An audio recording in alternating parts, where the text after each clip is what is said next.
know a lot of people don't have e-commerce turned on right now, but believe me when I tell you, this is something that is really very handy. And if you decide to go with an e-commerce site down the road, we're able to use what's called a Google Merchant Feed and take all of the inventory of your e-commerce site and put it into a Google ad campaign without having to list every single item, all right?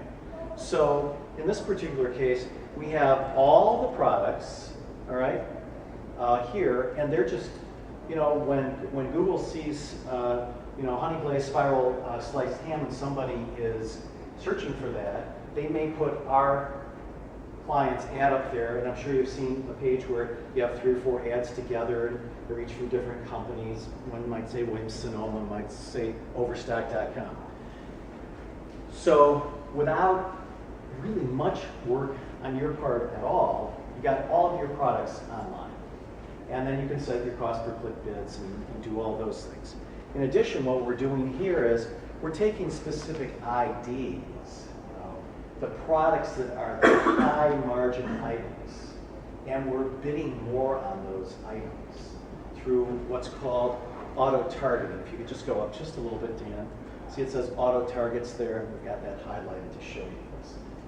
So again, you know, the way of the world, and the fact is that so many people are buying online, and if you have a product, and you can go off that one, Dan, if you have a product that people may be interested in and you're not right in your own backyard, you have a great opportunity for increasing your business by just, you know, having a fulfillment center right in your office and being able to mail things out. So we have seen many people be very surprised over time, doesn't happen instantly, at how much business they get that they never ever expected. So all of those things really add up to a lot of profit potential and saving of money. Some of the other items that, you know, besides the geo-targeting is very important, because we want to make sure that the ads are going exactly where the business is. The other thing is, in writing the ad, don't waste money. By writing an ad about something that's not on the page. You know, so many people make this terrible mistake of having somebody click on their ad, getting to the page, and not finding anything about it. A, Google doesn't like it because it's not relevant, they're going to charge you more for it, but you just wasted $1, $5, $10. If you don't have that item, you know, and you don't even have anything close to it, don't even try and get somebody to come to that page. Advertise what you have, be very specific about it, write 3 or 4 ads, and don't ever keep going with ads that are not producing clicks. And you're going to know that very quickly. And the same thing with placements. You know, once those placements run for a week or so, you've got 1,000 impressions on a placement and 0 clicks. Pause it. You know, even if you want to be on NewYorkTimes.com, if you're not getting clicks, you know, it may not be costing you anything right away, but the clicks that you get, this is obviously not a spot that's going to be right for whatever product you're selling. So make sure that you write ads that are very truthful, and we don't want people coming to the website and paying for that click if the product is not there. You have to have a totally relevant ad. And closing down the placements as fast as possible is really very important. And just massaging those placements, starting out with automatic placements, then once you see you're getting some action, turn it into a managed placement. Work on it in that category. But these are the things that I think that if people are honest with themselves, they're going to see that this is the greatest advertising meeting ever invented. And I don't work for them, trust me. But the ability to mine all of the data, the ability to be there when somebody is in the market to buy.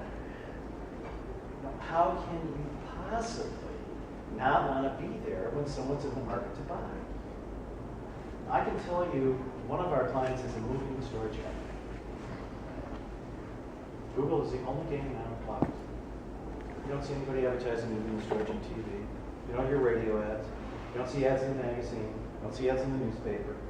So, can you imagine a battleground on page 1 of Google? Battleground to be on page 1. We have one company, North American Van Lines. They have two sites. They're NorthAmericanVanLines.com and they're NorthAmerican.com. Well, you know, it's like prime real estate in Palm Beach. There's only so many lots. You know, when the lots are all built, there's nothing else left. So there's 11 pieces of real estate on the first page of Google. When they're sold, there's nothing else to buy. If you can take 2 of those 11, well, you're better off. You kept somebody else on. So page 1 of Google for many businesses now is all that matters, and we just see it getting. They're getting smarter and smarter, and in some cases it gets more expensive. So when you're in that area where it's getting extremely expensive, come up with what we call long tail terms. Right?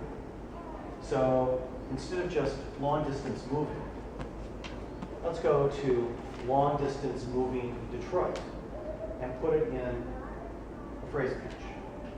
Long distance moving in Detroit, phrase match. Or exact match.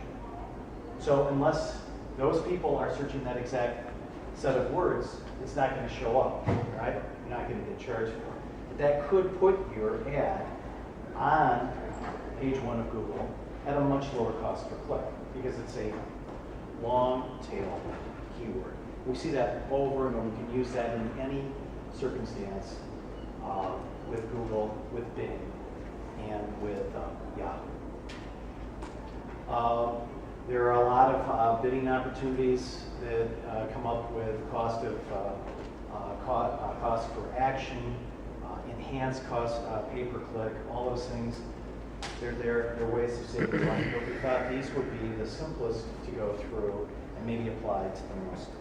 All right, thank you. Big hand for Bosch.